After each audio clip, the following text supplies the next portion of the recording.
Yo, still Mills, what's the deal, man? Yo, about an hour outside of the city, man. But peep game though, man. I want to talk about Earl Spence, man.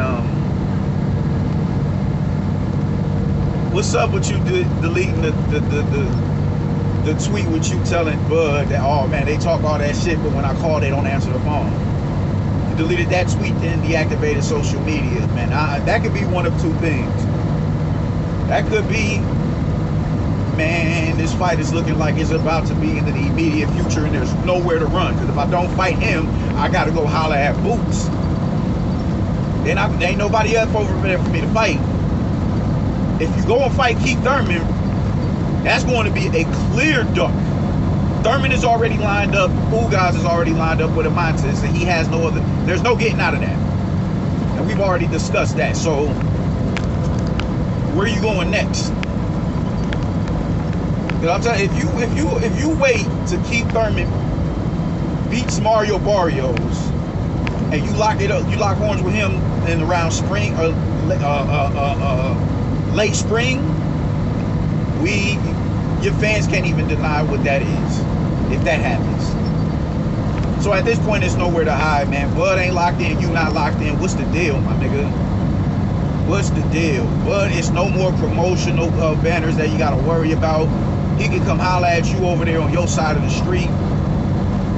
What's the deal? You deactivating social media could mean, it could mean you focusing, but it could mean, oh man, fuck, now I gotta go see this nigga. But I give you the benefit of the doubt and say, issue real, because you know the threat, that's the imminent threat that's in front of you. So I can't afford to be, the time that I would just spend on Twitter and Instagram making all these videos, that's time I could be spending in the gym, developing a game plan to deal with this dude who already has a bigger, more vast skill set than myself. So I can look at it both, you can look at it one of two ways, man. I'll give you the benefit of the doubt and say, you're deactivating from social media to focus. I'm gonna talk my shit, most definitely. Because you be popping your shit. You've been popping your shit for the past, I don't know how many years, man. I don't know how many years, man. Like your fans and all that is, they're mad that Ugas isn't available at your disposal because he has to honor a mandatory. Now they talking all this, oh man, this is, you Bud fans should be mad about that because now this is holding up fights and unification. About shut the fuck up. Ugas was never on y'all radar for him to fight Spence, ever. I still don't hear niggas talk about Ugas versus Spence in that capacity. I've never heard that. I don't know what made y'all think that nigga was just about to get that fight. He's not Manny Pacquiao. Manny Pacquiao was stripped from that title because of inactivity. Never mind, it was a fucking pandemic last year that was at a fever pitch. But he couldn't fight, so all right, cool. We're gonna elevate Ugas to a title because at least Ugas fought last year. We'll elevate him to a champion. He didn't earn that title per se. He beat the motherfucker who had it, who was stripped from it, yeah. In his first defense, okay, yeah, salute to him on that. But you're not Manny Pacquiao, you know what I'm saying? You don't have the type of demand to navigate throughout the rankings where you can get out of the way of honoring a mandatory. You're not him. And you and Spence isn't a big enough demand to the point where you can skirt a mandatory again. I don't think so.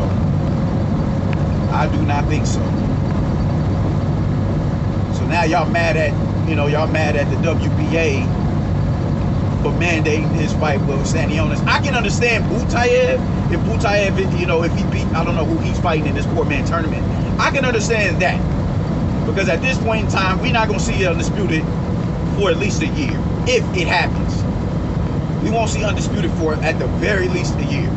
Unless Ugas says, I want to fight 3 times next year. Unless he does that, alright, cool. But with these fighters nowadays in this climate, motherfuckers is only fighting once, no more than 2 times a year. So I'm not expecting Ugas to fight 3 times next year. He's gonna fight Stanionis, and then Butayev beats whoever it is he's fighting in a 4-man tournament. But his 4-man tournament, he'll fight him if he's able to get through Stanionis. So I don't want to hear nothing from you Spence fans talking about, man, this is injustice and all that. Shut the fuck up. Y'all done threw every obstacle y'all can in Bud's way to get him, you know, to detour him from getting a straight shot at Spence. He was supposed to take 60-40. He was supposed to take 70-30, then 80-20, all that shit. We remember all that shit. None of you niggas ever came out of your mouth and say, you know what, I think that's bullshit how Spence is doing this. This is a little sucker shit. This is some buster shit right here. But you know, Bud is more accomplished. Why would he take 70-30 or 80-20 or even 60-40? Why would he do that? Y'all wanted to, you know, y'all wanted to style on a nigga and pull rank because he's the bigger draw. He's the more known fighter between the two. Y'all wanted to get, now it's like, oh, now y'all can do that. Now it's cool to pull rank. Now it's cool to pull rank. Oh, he on the wrong side of the street. Oh, get a belt, go fight Jeff Horn. Now, granted, you know, now the new, like I said before, the new narrative is he could have fought Spence. All he had to do, because he was an undisputed world champion at 140, all he had to do was, you know, activate his mandatory clause. But I'm not privy as far as the rules go within these sanctioning bodies, so I don't know. I personally don't know what the fuck going on. I don't know what hindered that fight. I don't know. To my knowledge, he would have, in order for him to activate that mandatory clause with the Spence, he would have had to honor Sergey Lipkin. Yes, that's what I've been told. And, you know, each sanctioning body has its own set of rules. So I'm hearing, you know, I listen to Goodfellas. You know, shout out to Goodfellas Boxing. He was able to break it down as well. And I got to go back because I can't say verbatim what it is that he said, but he said, yo, he wouldn't have been able to get that mandatory fight. He wouldn't have been able to come Spence's mandatory just because he was an undisputed world champion at 140. He would have had to do, you know, it was some other loopholes he would have had to jump through in order to get to Spence. But the biggest drawback from it is this: Spence was calling out Jeff Horn. Spence was calling out Jeff Horn. Danny Garcia was calling out Jeff Horn. Why? Because they thought that was, man, shit. That's an easy lick right there. That's an easy lick. You know, the white boys will be trying to be the gangsters, you know what I'm saying? You go out, you know what I'm saying? You bum rush they spot, you slide they females, you rob them, barefaced, no mask. You do the most of them. You can rob them niggas bare hand. Them white boys playing gangster, they ain't gonna get no get back. They don't want no get back. The motherfuckers, nah, they don't want no get back. I ain't talking about no thorough white dudes. I know some thorough white dudes, but I'm talking about the motherfuckers who ain't out the mud with it. Oh yeah, you be, man, I'll take your, shut your bitch ass up, nigga. Give me that. Rob them niggas with no gun. That's what they saw in Jeff Horn. That's what they saw in Jeff Horn. That's why all of them motherfuckers up there was clapping at him. I need that. I need that. Spence told it, but go get a belt and we can talk. And when he went and he got that belt, he threw every obstacle available in that man's way to hinder a fight between them two. The fight, the big fight for welterweight has always been Earl Spence before he was even a champion, and Terrence Bud Crawford before he was even in the division. Those two together completely usurped Keith Thurman in all his accomplishments and accolades in the division. His skill set, all that. None of that mattered. It was Spence versus Crawford. And y'all have went to infinity and beyond to hinder that fight from happening. I don't know. Bob know that number. Bob know that number to put on there if y'all want us to. Okay, well, what's the number? My fault. Once again, this damn camera. What's the number? Well, you know, what's the number? Because pricing yourself out is a strategic duck as well. People do that often in this sport. They price themselves out because they see the imminent threat in front of them. Nah, that may be a school tall of an order. Nah, we're not going to do that. Okay. So fighters do that all the time. So I don't want to hear nothing about no goddamn. I don't want to hear it, bro. I'm not hearing that. I'm not hearing none of that shit. I'm not hearing none of it. So now that the imminent threat is in your face and it's looking like it's nowhere else to turn to, what you gonna do? Your fans can't continue to run interference for you. Al Heyman can't continue to run interference for you because as it stands right now, the PBC needs something. Because now, I mean, they're putting all these fights on pay-per-view. I'm not one to speak on people's finances. I'm not, but from what I'm hearing, they're running low on funds. So they'll put a fight on pay-per-view and hope and pray that the fans, the consumers of the sport, will foot the bill for these motherfuckers and get them their guarantees. And now the same niggas who was going out of their way to clap at Eddie Hearn in the zone, I got a video for that as well. The same niggas who was going out of their way to denigrate Eddie Hearn, y'all got, yo, it's bumpy in the road, so it sound like I'm crying and shit. The same niggas who was denigrating and clapping at Eddie Hearn and the zone, they're coming out and speaking against Al Heyman and the PBC and Leonard Ellaby.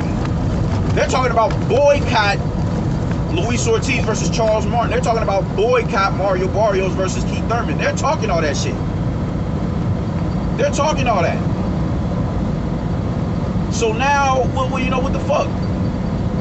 You need that fight more now so than ever. And people is already looking at Spence like, we don't even know how much time you got left. Niggas get crashed and sparring every day, B. Like I said before, man.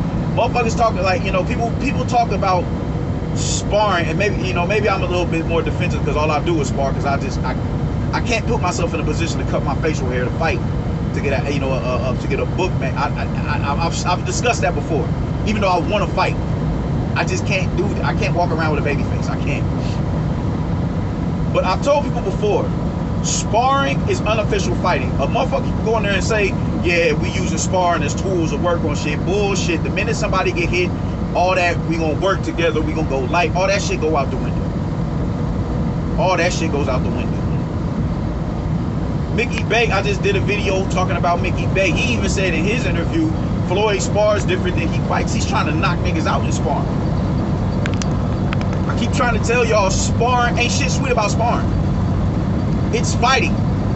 Put it like this, at an amateur level, it's a fight. Both use headgear. It's a fight at an amateur level. So sparring matters, not just for getting your suit, your tools sharpened, man, but it's a fight. You're in there fighting. It's a fight, like, you know what I'm saying? So shit happens in sparring all the time, and it just so happens that Earl Spence caught an eye injury, a detached retina, in sparring with headgear on. So motherfuckers is already like, yo, man, your career may be circling the drain right about now.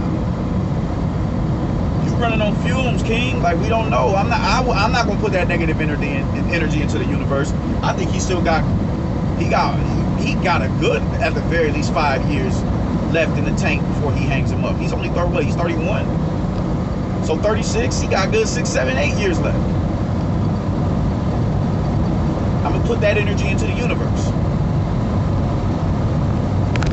But you can't blame people for being skeptical after that horrific car crash, which I don't think is funny. People think, you know, they go out of their way to, you know, make jokes about that. That shit isn't funny to me. You know what I'm saying? Brother almost lost his life. That's not cool to me at all. But you do have to take that situation into consideration. People think he's damaged goods.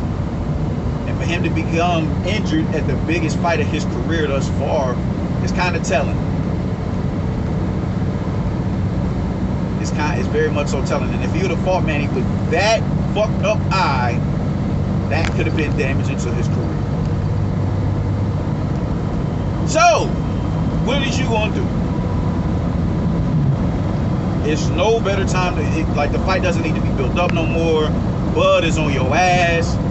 He was never this boisterous and vocal in pursuing you. He was never this aggressive. He's talking shit. Where your whole ass out? I'm in the ocean. Where your whole ass at? He's banging on you. He's banging on you. That's promotion in itself. What you gonna do? And now that he's on that shit, you deactivate social media. Y'all could really be taking this and using it to your advantage and setting up a big super fight in the fucking summer, late spring, early summer. There's nothing stopping y'all. And according to you, you don't need a tune-up. Tune-ups is only for those motherfuckers who are uncertain of themselves. All right, cool, let's get it then, big fish. There's no reason why you shouldn't be you shouldn't be looking to make a fight with Bud come late spring, early summer. That's a big fight. That is a big fight. You got your lady on there, you know. She going on Twitter coming to get the fence. I think your little Rello is on there doing the same. What is we doing? Your cronies can no longer hold you down, bro. You gotta come outside. You gotta come out and play. Otherwise, man. Like I said, man, Keith Thurman is not gonna cut it. You just spent years. I don't know why. I just got this feeling. You talking all that, you don't need no tune-up. I guarantee you was feeling like you was gonna get that. You was gonna run it with Ugas, even though Ugas ain't no tune-up. You was gonna run that shit with Ugas to better prepare you for Bud. Now that Ugas is unavailable for at least 6, 7, 8 months, Thurman has a fight early in next year. Early, a little over a month, he has a fight.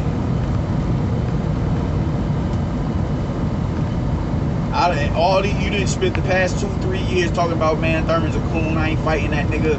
He ain't give me my opportunity. Fuck that nigga.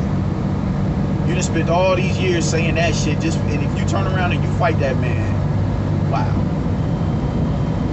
There's no denying what that is if you go and you do that shit. There's no denying what that is. So it ain't no reason for you not to fight Bud. Bud is a promotion. He's a network free agent. He can go where he pleases. There's no promoters there to hinder him from, oh man, I don't like his promoter, so we just ain't gonna do business with him. And at this point, Al Heyman is desperate. The PBC is desperate. They need big fights. They need big fights. They can't afford to straddle the fence. They put bullshit fights on pay-per-view. That's a sign of desperation. There's nothing else that y'all can do to hide. Y'all can't hide no more. The tornado that slid through the town and blew y'all motherfucking barn off. Now y'all are exposed. It's time to get in there and go to work now, man. So what is you gonna do? The fight needs to happen right the fuck now. Y'all need to go into negotiations right the fuck now. Y'all need to be looking at dates. Y'all need to start citing sites for to host a fight. Vegas, LA, New York. I think I might fuck around and go to that shit, because I know it's gonna be lit. There's gonna be thousands of Texas niggas there. There's gonna be thousands of Omaha niggas there. So the energy gonna be lit. Niggas might fuck around and brawl out in the crowd, brawl out on the strip, brawl out at the hotels, the clubs, all that shit. We wild niggas. We wild niggas up here. And y'all niggas have been talking crazy for years. So at this point in time, we don't need to see no more hiccups. We don't need to see no more holdups. We don't need to see no more, shout out to Nuke and the IBFP. We don't need to see no more Anthony Joshua versus Deontay Wilder scenarios. Both of y'all are undefeated, even though I think people rely too much on records. I think people rely too much on that shit. I think that shit is whack. I think, there's a lot to learn in a loss. However, people are relying too much on that shit. Or we don't need not too much relying on it. We don't need to see any hiccups. It is dope to see two undefeated world champions. Somebody's gotta go. We don't need to see no more Manny and Floyd Mayweathers where the fight was milked entirely too long. We don't need to see that shit. We need to see y'all at y'all best. And at this point, we don't even know if Earl Spence is at his best because of that accident.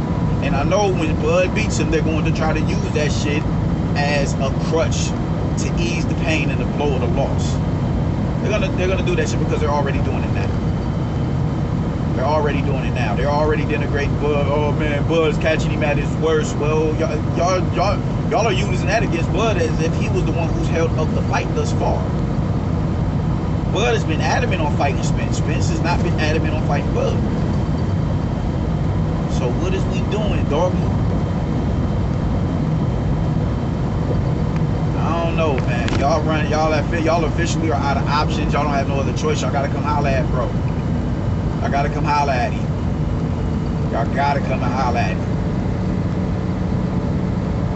I'm saying, man.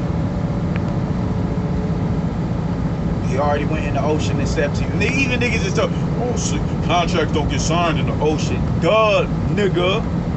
You'll never run out of fucking content to talk about as long as you on social media.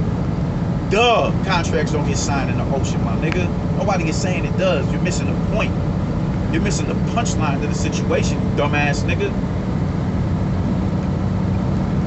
God damn. It's a nuance in what that man was saying. The aesthetic behind that message right there was vocal. I'm calling you out. No more excuses. There's no one else for you to fight. We got two common opponents. Bud stopped both of them in more dramatic fashion, even though he got the more dissipated version of Kell Brook. It was still a good win. He's the only fighter to stop Sean Porter. What is we doing? What is we doing? There's nowhere else for you to run. You and Al Heyman got to come out and play ball. So let's play ball, man. There should be no other nigga in the scope besides Bud Crawford. There should be nobody else in the scope. There should be nobody else in the scope. You got to come and clock in, my nigga. If you deactivated social media, I bet. That means you're dedicating from here on out to training and prepping a proper game plan to deal with Bud. I can accept that. I can accept that. But we got to show and prove. And you coming out and voicing that you want Bud, that would, you know, that would incentivize the notion that you're doing. Peace.